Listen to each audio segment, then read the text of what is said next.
ప్రపంచంలో ఉన్న నా తోటి సహోదరులకు సహోదరులకు హృదయపూర్వక శుభాభివందనలు తెలియజేస్తూ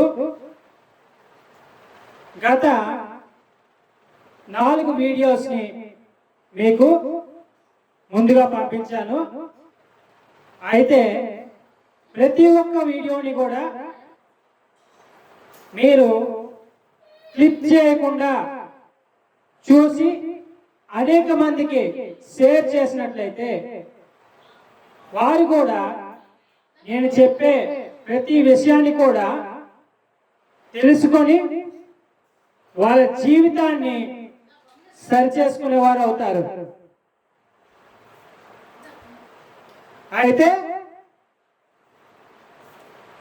మానవ జీవిత లక్ష్యం అనేది మనం నిర్ణయించుకునే నిర్ణయం మీద మరియు స్థిరమైన మనస్తత్వం మీద ఆధారపడి ఉందన్న సంగతి మనకు తెలుసు. అయితే దీనికి మనస్సాక్షి అనేది తోడై ఉండి మనల్ని ముందుకు నడిపిస్తుంది. ఆ ఆధారం మనకి తెలియనప్పుడు, ఆ జీవితం మనకి అర్థం కానప్పుడు, ఆ సత్యం మనం తెలుసుకోలేనప్పుడు, ఆ మనస్తత్వాన్ని మనం కలిగి ఉండనప్పుడు మన జీవితాల్లో అనేకమైన ప్రమాదాలు మరియు అనర్థాలు, అపాతాలు ఇవన్నీ వస్తుంటాయి.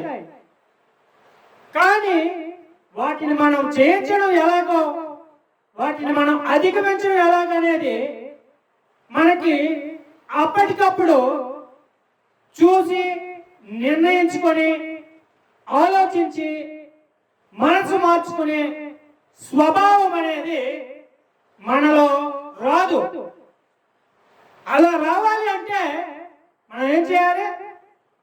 ఆ మనసుని మనం ముందే తెలుసుకొని తరువాత దాని నుండి మనం తప్పించుకోవాలి.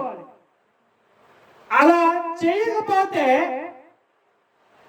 ఎవరైనా సరే, ఏ పద్ధతినైనా సరే, ఏ పద్ధతిలోనైనా సరే ఆ ప్రమాదం నుండి తప్పించుకోవడం కష్టం అయిపోతుంది. కాబట్టి మన జీవితాన్ని సద్వినియోగంగా మార్చుకోవాలి అంటే దేవుడు మనకిచ్చిన నాలుక స్వేచ్ఛ ఏదైతే ఉందో దాన్ని మన నిగ్రహంలో ఉంచుకోవాలి. అన్నిటికంటే చాలా విలువైనది నాలుక. అది లేని వారికి ఈ జీవితంలో మరి ఏముండదు, మాట ఉండదు. వాళ్ళకు బ్రతకడానికి లేదా బ్రతుకు చెప్పడానికి వాళ్ళకి ఏం లేదు, మాట లేదని అర్థం. అంటే మోగవారని అర్థం.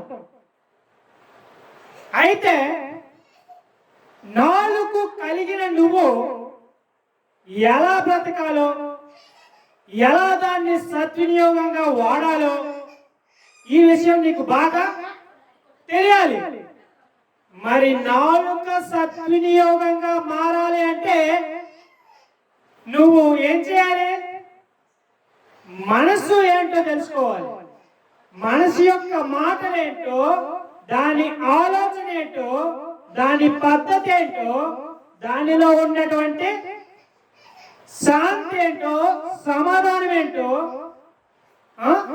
ప్రమాణం ఏంటో ఇవన్నీ తెలుసుకోవాలి కదా.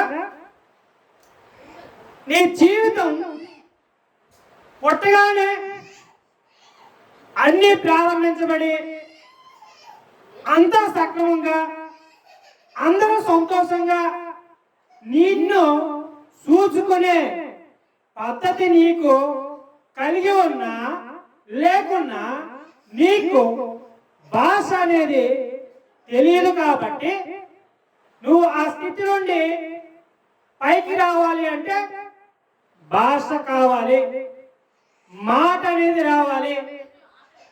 అలాగే మాట్లాడడం కూడా అలవాటు అవ్వాలి. మనం చిన్నప్పటి నుంచి మనం నేర్చుకున్న ఆలోచన కూడా అదే పద్ధతిలోనే. ఇందులో సక్రమం ఉంది, అక్రమం ఉంది. ఓకే, ఇక మనం చాలా చెప్పుకుంటూ వస్తే చాలా విషయాలు. అతి ప్రాముఖ్యంగా తెలుసుకోవాల్సిన విషయం ఏంటంటే, మన మనసుని మన స్వాధీనంలో ఉంచుకునేటటువంటి మనస్తత్వం ఏదో ఫస్ట్ మనం తెలుసుకోవాలి.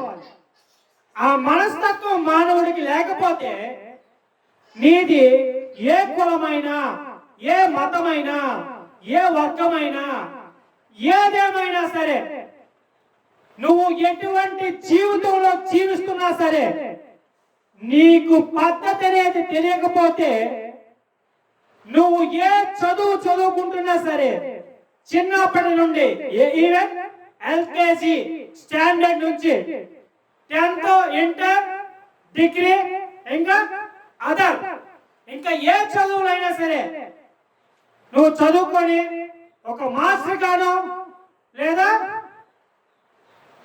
ఇక ఆత్మీయంగా వచ్చేసరికి ఒక బోధకుడు గానో, లేదా ఒక పాస్టర్ గానో నువ్వు ఉండాలి అంటే, లేక హైందవ ధర్మం ప్రకారంగా ఆలోచిస్తే నువ్వు ఒక పండితుడుగాను జీవించాలన్నా, ఇక క్రైస్తవ మతం పరంగా వస్తే ఒక అల్లాని ఆరాధించే ఒక ఆరాధ్యుడిగా నువ్వు ఉండాలన్నా నీకేం కావాలి?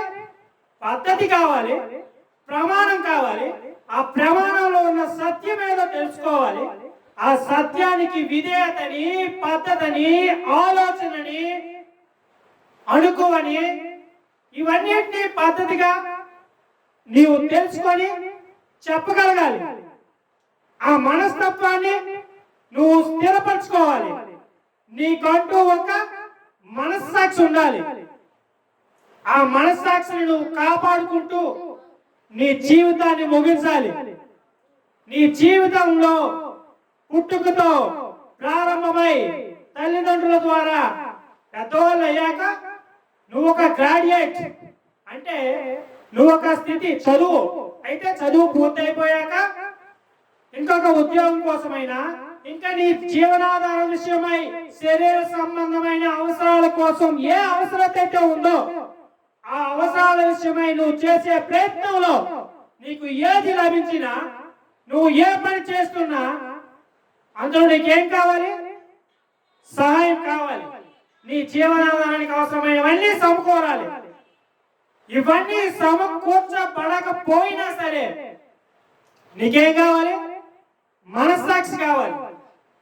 నేను చేస్తున్న పని రైటే, నేను ఎవరికి ఏం చేయట్లేదు, నమ్మక ద్రోహం చేయట్లేదు, నా మనసు ఏమై ఉంది? సాక్ష్యం కలిగి ఉంది, నాకంటూ ఏముంది? క్యారెక్టర్ ఉంది.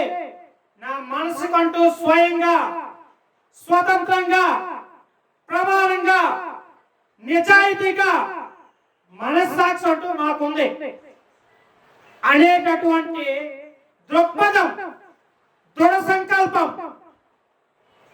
అటువంటి మనస్తత్వం అనేది నువ్వు సంపాదించుకోవాలి. ఈ లోకంలో సంపాదనలు ఎన్నున్నా, ఎన్నెన్ని కోట్లున్నా, ఎంత సంపాదించినా, ఎంత తిని అనుభవించినా, ఎంత అలంకరించుకున్నా, ఎన్ని చోట్ల తిరిగినా, ఎంతమంది దృష్టిలో గొప్ప పేరున్నా, అది నువ్వు ఏ వైద్యుడైనా, లేకపోతే ఏ మాస్టర్ అయినా, లేకపోతే ఏ ఇంజనీర్ అయినా, నువ్వు ఎవరు అయినా సరే ఏం కావాలి? మనస్సాక్షి కావాలి. దాన్నే మానవత్వం అంటారు. మానవ తత్వం. మానం కలిగిన వాడే మానవుడు. ఆ మానం లేనివాడు మానవుడు కాదు. మానం కలగడం అంటే ఏంటంటే సత్యం. సత్యం కలిగి ఉండడమే, సత్యం కలిగి బ్రతకడమే మానం కలిగి జీవించడం అంటే. మన మనసుని మనమే నియంత్రించుకోవాలి. ఎవరో వచ్చి నియంత్రించరో. దాన్ని చెరపడానికి, చెడగొట్టడానికి అదే పదే పదే అయినా సరే, ఎన్నిసార్లు అయినా సరే మనల్ని చెదరగొట్టడానికే వస్తారు, కానీ మనల్ని సరి చేయడానికి ఎవరు రాడు.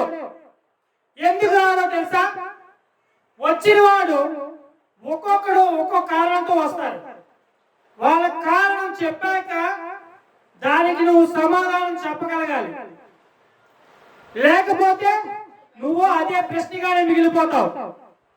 నువ్వు అలాగే ఉంటావు, అలాగే మాట్లాడతావు, అలాగే అంటావు. అవునా? ఇలాగా ప్రతి కారణానికి సమాధానం ఉంది, ప్రశ్న ఉంది. ప్రతి జీవితానికి, ప్రతి పద్ధతికి ఆలోచన ఉంది, దాని పద్ధతిగా పని ఉంది. ఇవన్నీ మనం చేయాలి. చేసి దాని ఫలితాన్ని పొందాలి. పొందిన తర్వాత దాన్ని సద్వినియోగంగా వాడుకోవాలి. ఇవన్నీ మనకి తెలిసే కొన్నిసార్లు మనం తప్పిపోతుంటాం. ఇందులో మనం చేస్తున్న పనిలో పనికి తగ్గట్టు మాట, మాటకు తగ్గట్టు ఆలోచన, అదే అడుగుజాడలో పని జరుగుతున్నప్పుడు ఏ కలంకము రాదు. ఆ పద్ధతి సంబంధమైన జీవితంలో ఏ కలంకం కానీ రాదు.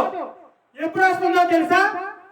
మధ్యలో పనికి మించినటువంటి ఆలోచనలు, దాన్ని చెడగొట్టేటటువంటి ఆలోచనలు ఏవైతే వస్తాయో, ఆ ఆలోచనలు వచ్చినప్పుడే నిన్ను ఏం చేస్తాయి? చెడగొడతాయి, నిన్ను చెదరగొడతాయి. నీలో మనస్సాక్షి, మనశ్శాంతి లేకుండా చేస్తాయి. ఓకేనా? అర్థమవుతుందా?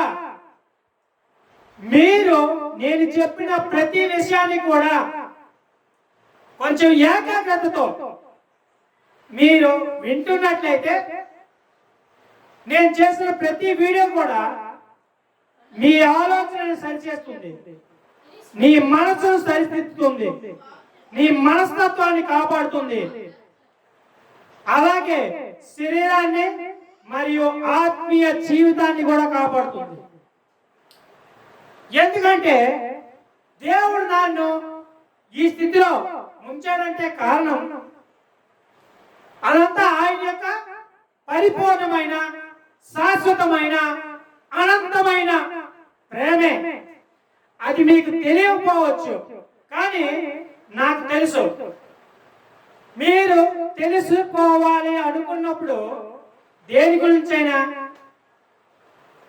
మనం ఏదైనా ప్రారంభించినప్పుడు మొదటిది, రెండవది, మూడవది అని ఎలాగైతే పద్ధతిగా అడుగు తర్వాత అడుగుని చూసి ఎలా నడుస్తామో, పద్ధతి పూర్తయిన తర్వాత మరో పద్ధతికి, ఒక క్లాస్ పాస్ అయిన తర్వాత మరో క్లాస్ కి ఎలా అయితే వెళ్తామో, ఇదే పద్ధతిని, ఇదే ఆలోచనని, ఇదే మనస్తత్వాన్ని, ఇదే ఏకాగ్రతని, ఇదే లక్ష్యాన్ని నువ్వు అన్ని విషయాలలో పెట్టుకున్నవాడవైతే, పెట్టుకున్న దానివైతే, నువ్వు ఎవరైనా సరే నీ ఆలోచన కరెక్ట్ గానే పనిచేస్తుంది అని అర్థం.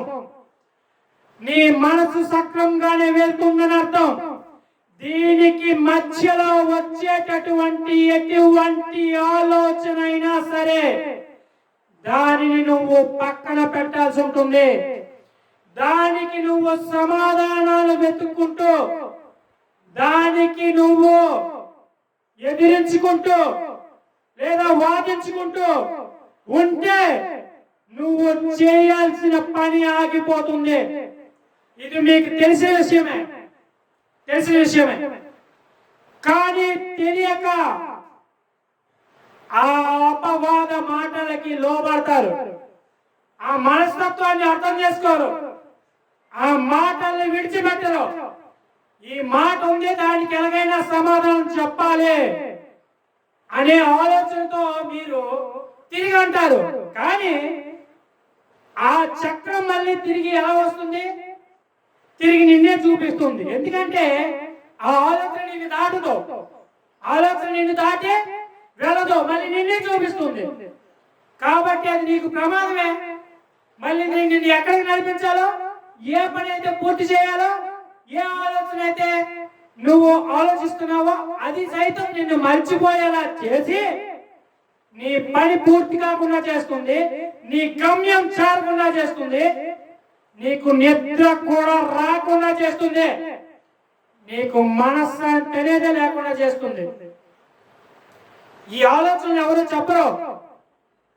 ఈ భూమి మీద మానవులు స్వార్థం అనే ఒకే ఒక కారణంతో, స్వయంకృతం అనే ఒకే ఒక ఆలోచనతో, స్వేచ్ఛ అనే ఒకే ఒక ఆర్భాటంతో పరిగెడుతున్నారు. కానీ దీని ముగింపు గురించి వాళ్ళకి తెలియదు. సరైన ఆలోచన వాళ్ళకి లేదు, తెలుసుకోవాలనే ఆలోచన కూడా లేదు. అది అనవసరం. పిల్లల జీవితాలు ఏమవుతున్నాయో, పెద్దవాళ్ళై తల్లిదండ్రులుగా కన్నవారు ఏమయ్యారో, ఇప్పుడు ఉంటే మనం ఏమవుతున్నామో, శరీర సహజమైన ఆత్మీయ జీవితం ఏమైనా ఉందా, పునర్జీవితం ఏమైనా ఉందా అనే ఆలోచన వాళ్ళకి లేదు. మనకు కావాలి. ఎందుకు కావాలో తెలుసా? మనం పుట్టినప్పటి నుంచి ఎందుకు పుట్టామో తెలియకపోతే, ఎందుకు పెరుగుతున్నామో తెలియకపోతే, ఎందుకు సంపాదిస్తున్నామో తెలియకపోతే, ఆ సంపాదన ముగింపు ఏమో తెలియకపోతే, జీవిత సాక్ష్యం ఏంటో తెలియకపోతే, అసలు జీవితమే అర్థం కాకపోతే నీకేం చేస్తుంది? సినిమానా? సినిమా అంటే ఏంటి? మానవ సహజమైన భావోద్రేకాలు, ఓకేనా? అది మానవుని యొక్క 6th సెన్స్, 6 ఆలోచనలతో నడుస్తుంది. మనిషి యొక్క మానవ జీవితం మొత్తం కూడా ఆ 6th సెన్స్ తో నడుస్తుంది. ఆ విషయాన్ని తర్వాత చెప్తాను. కాకపోతే మీరు ఛానల్ని సబ్స్క్రైబ్ చేసుకుని ఎంతమందికి వీలైతే అంతమందికి మీరు షేర్ చేయాలి, సబ్స్క్రైబ్ చేసుకోవాలి. నేను ఏ ధనాన్ని ఆశించో, ఏ ఆస్తిని ఆశించో, దేన్నో ఆశించి అయితే నేను చేయట్లేదు ఈ పని. మీ మేలు కోసమే, మీరు బాగుండాలని, మీ జీవితాలు బాగుండాలని. ఎందుకంటే అతి ప్రాముఖ్యంగా శ్రీకాకుళం జిల్లా మరియు ఆంధ్రప్రదేశ్ రాష్ట్రం చాలా దారుణమైన పరిస్థితిలో ఉంది. వాళ్ళకి మనస్సాక్షిని ఎలా కాపాడుకోవాలో కూడా తెలియదు, మనస్తత్వం గురించి కూడా తెలియదు, సరైన ఆలోచన కూడా వాళ్ళకి లేనటువంటి పరిస్థితిగానే ఉంటారు. కానీ బయటికి మాత్రం మాకు ఉందే అంటారు. అర్థమైందా? కానీ వాళ్ళకి ప్రతి విషయాన్ని తెలిసినా తెలియకపోయినా, పెద్దవారైనా చిన్నవారైనా, ఏ వయసు గలవారైనా సరే, ఎటువంటి ఉద్యోగం చేస్తున్నా సరే, అది ప్రభుత్వం అయినా ప్రైవేట్ రంగమైనా, ఏ ఎండి అయినా, ఏ కలెక్టర్ అయినా, పిఎం అయినా, సీఎం అయినా సరే, ఎవరైనా సరే, ఏ న్యాయకత్వంలో ఉన్నా, ఏ న్యాయ సంబంధమైన పని చేస్తున్నా, ప్రతి ఒక్కరికి కూడా నేను చెప్పే విషయాలు చాలా విలువైనవి.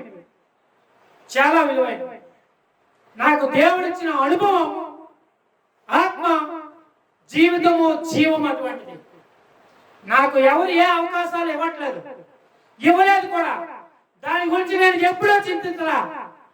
నా తల్లి అయినా, నా తండ్రి అయినా నాకు ఏది ఇస్తే అదే అనుకుని బతికానే తప్ప నేను ఏది ఆశించలేదు. ఇచ్చేవరకు నా ప్రాణాన్ని సైతం నేను ఆశించలేదు. ఎందుకో తెలుసా? నా గురిలో ఒకటే అనుకుని బ్రతికాను, ఆ గురిని సాధించాను, ఆ స్థానంలో ఉన్నాను. అది మీకు చెప్పడానికి ఒక రోజు, ఒక సంవత్సరం సరిపోదు. కానీ మీ జీవితాన్ని సరి చేసుకోవడానికి మీ గురించి మాత్రమే నన్ను ప్రశ్నించండి. నా గురించి మీరు ప్రశ్నించిన అది నేను చెప్పడానికి ఒక మాటలో చెప్పేదైతే కాదు. కాబట్టి నేను సమయం వచ్చినప్పుడు ఏది, ఎప్పుడు, ఎలా చెప్పాలో ఆ సందర్భం వచ్చినప్పుడు చెప్తాను. ఓకేనా? ఓకే, మర్చిపోకండి. వీడియోని మీరు చూసి అనేక మందికి షేర్ చేయండి. ఇందులో కంటెంట్ అది ఇది అని చెప్పి మీరు లేనిపోని మాటలకి లేకపోతే అపోహలకు గురికాకండి. నేను చెప్పిన ఈ మెసేజ్ కానీ వీడియోస్ కానీ ఎవరోలాగా చెప్తున్నాను, ఎవరినో పోల్చి మాత్రం చూడకండి. మీ మనస్తత్వాన్ని, మీ మనోభావాల్ని, మీ ఇష్టాల్ని, మీ కోరికల్ని, మీ ప్రమాణాలని ఏవైనా సరే మీరు చూడగలిగే చూపేమిటో, ఆ మనస్తత్వం ఏంటో ఇవన్నీ మీరు తెలుసుకోవాలని, మానవ జీవితాన్ని మీరు కాపాడుకోవాలని, దేవుని కృపను పొంది ఆయన ప్రేమను పొందాలని, ఆయన ప్రేమను మీరు అనుభవించాలని నేను ఆశిస్తున్నాను. ఓకే, అందరూ బాగుండాలి. ఈ వీడియోని అందరికి షేర్ చేయండి. నేను నెక్స్ట్ వీడియోలో మీకు అవసరమైన విషయాల్ని చెప్తాను. ఓకేనా? సిద్ధపడి చెప్తాను, సిద్ధపడకపోయినా సరే చెప్తాను, పర్వాలేదు. దేవుడు నాకు ఆలోచన ఇచ్చిన తర్వాత నేను సిద్ధపడకపోయినా పడినా ఏదైనా చెప్పగలను. కాబట్టి మీరు నా గురించి అనుమానాలు ఏవి పెట్టుకోకండి. ఓకేనా? Thank you so much. Praise God. కుల మత విభేదాలు మనకొద్దు. దేవుడు అందరికీ ఒక్కడే. ఓకేనా? ఏ మతమైనా ఏ కులమైనా విభేదాలు పెట్టుకోకుండా మనశ్శాంతి ఏదో, సంతృప్తి ఏదో, ప్రేమ ఏదో, రక్షణ ఏదో, విమోచన ఏదో, మార్గం ఏదో, సత్యం ఏదో, జీవం ఏదో తెలుసుకోండి. అప్పుడు జీవితం తెలుస్తుంది, ఆ సాక్ష్యం తెలుస్తుంది, ఆ మనస్సాక్షి మీకు ఉంటుంది, ఆ అదృష్టం మీకు లభిస్తుంది.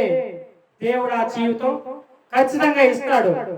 నువ్వు చెప్పినట్టు వింటే, నేర్చుకుంటే, చదువుకుంటే బాగుంటావు. ఓకేనా?